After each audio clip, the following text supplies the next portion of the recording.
আমার এই স্টেটমেন্টটা শোনার পর তোমার শক লাগবে, হ্যাঁ অবশ্যই লাগবে। তার আগে তুমি আমাকে একটা জিনিস বলো যে তুমি খারাপ জিনিসের উপর অ্যাডিক্টেড না, তুমি পর্ন অ্যাডিক্টেড না? তোমার একটা ড্রিম লাইফ আছে না, তোমার একটা ড্রিম লাইফ লিড করতে চাও না তুমি? যে তোমার কাছে এই জিনিসটা বা ওই জিনিসটা আসলে তুমি এমনভাবে তোমার ডেইলি রুটিন বানাবা, এমনভাবে তুমি চলাফেরা করবা, একটা আছে না? এটা কি তোমার নেই? এসব কিছুই নেই তোমার লাইফে। তুমি একটা আলাদাই দুনিয়ায় লিড করতেছো। What what the hell! তুমি যেই দুনিয়ায় লিড করতেছো সেই দুনিয়ায় just junk food and junk content consume করতেছো। এতে তোমার লাইফ কি বেটার হবে কোনোদিন?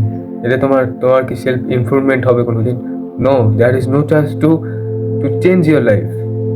না তোমার হেলথে কোনো ধ্যান আছে, না তোমার লুকসে কোনো ধ্যান আছে, কিছুই নেই, কিছুই নেই। এই পুরো জিনিসটার জন্য একটা জিনিসই দায়ী। এই তুমি যেই সব জিনিস করছো, যেই খারাপ জিনিসগুলো করছো, যা তোমার লাইফকে পুরো বরবাদ করে রেখেছে, তার জন্য একটা জিনিস দায়ী।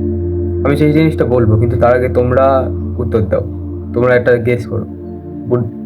ভিডিওটা পজ করে আগে কমেন্ট করো যে জিনিসটা কি, হোয়াট ইজ দ্য থিং। হ্যাঁ, এবার শোনো, জিনিসটা হচ্ছে সেলফ রেসপেক্ট। তুমি তোমার নিজেকে রেসপেক্ট করতে জানো না। মনে করো তুমি কাউকে অনেক নিজের আইডল মনে করো, যে তার মতন হতে চাও তুমি। বাট এক সেকেন্ড, এক সেকেন্ড, এখানে কোনো সোনাবাবুর কোনো ভিডিও চলছে না, এখানে কোনো সোনাবাবুর কথা হচ্ছে না। এটা জাস্ট বোঝাতে চাচ্ছি তোমাদের যে তুমি যাকে আইডল বানিয়ে রেখেছো, মানে তুমি তার মতন হতে চাও, তাকে তোমার ভালো লাগে, এখানে কোনো চাটাচাটির কথা হচ্ছে না। সে মনে করো তোমার তোমার সেই আইডল কাল সকালে তোমার ঘরের বাইরে দাঁড়িয়ে আছে, তুমি গেট খুলেছো, সে ভিতরে এসেছে। মনে করো সে তোমাকে এসে বলছে যে ভাই আমার এই জিনিসটাই হেল্প করো।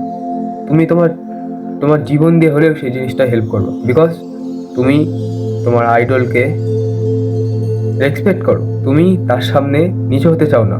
তুমি তোমার তোমার সব কিছু শেষ করে হলেও তার সামনে তোমার রেসপেক্টটা বজিয়ে রাখতে চাবা, বিকজ তুমি তাকে রেসপেক্ট করো। বাট এ জায়গা পুরো রিভার্স করো জিনিসটা, যে তুমি নিজেকেই তোমার আইডল বানাও, কিন্তু এ জায়গা কি হচ্ছে, তুমি তাকে এক্সপেক্ট করছো বাট নিজেকে এক্সপেক্ট করতে পারছো না। কাম টু দ্য পয়েন্ট, যে এই জিনিসটা তুমি যদি পুরো রিভার্স করো, যে সেলফ রেসপেক্টটা যদি নিজের উপর আনো, যে নিজেকে নিজের আইডল বানাও, যে তুমি তোমার নিজের মতো হতে চাও, তাহলে দেখো জিনিসটা কি দাঁড়ায়, যে তুমি নিজেই নিজের আইডল, তুমি নিজেই নিজের মতো হতে চাও। আচ্ছা, আমার একটা কথা মানো, ছোট একটা কথা। তুমি যেই কাজটা 2-3 দিন ধরে করতে চাচ্ছ, সেই মানে প্রোক্রাস্টিনেশন করে যাচ্ছ 2-3 দিন ধরে, যে কাল করব কাল করব, সেই জিনিসটা এখনই উঠাও। এখনই উঠিয়ে তুমি সেই জিনিসটা করা শুরু করো। সেই জিনিসটা শেষ করে তুমি দেখবা যে তোমার ভিতরে একটা কনফিডেন্স আছে তোমার। এখন তোমার সেই কাজটা শেষ করার পরে তোমার ব্রেনটা একটা এন্টিটি যাবে, ব্রেনটা একটা সিগন্যাল যাবে যে তুমি একটা এন্টিটিফুল পারসন, অ্যান্ড দ্য এন্টিটিফুল পারসন নেভার ডিসরেসপেক্ট। দেখো এখানে যদি পুরো রিভার্স সাইকোলজি করো তুমি, তাহলে একদম পুরো তোমার সেলফ রেসপেক্ট নিজের উপরে আনতে পারবা, অ্যান্ড দেন তুমি একটা গ্রেটফুল ম্যান হতে পারবা। Man, not boy, man. Okay, তুমি যে কাজটা করলে, ওই কাজটার ফলে তুমি যে এন্টিটিফুল ট্যাগটা পেলে, tag is everything, tag is everything. আমি সবসময় বলি ট্যাগ ইজ এভরিথিং। তুমি যখন নিজের পর সেই এন্টিটিফুলের ট্যাগটা লাগিয়ে দেবে, দ্যাটস ইট। তারপর থেকে দেখবে বুম।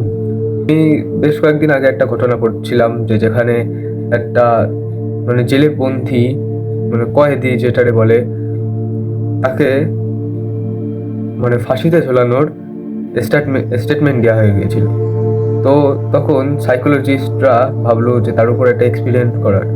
এখন সে জেলের ম্যানেজারের কাছে গেল, মানে যে হেড তার কাছে গেল, গিয়ে তাকে বলল যে ওই আসামিটার তো আহ, ফাঁসি দেওয়ার হচ্ছে স্টেটমেন্ট চলে এসেছে, তো এখন ও ফাঁসিতে মরুক বা যেভাবেই মরুক, তাতে তো কোনো সমস্যা হবে না।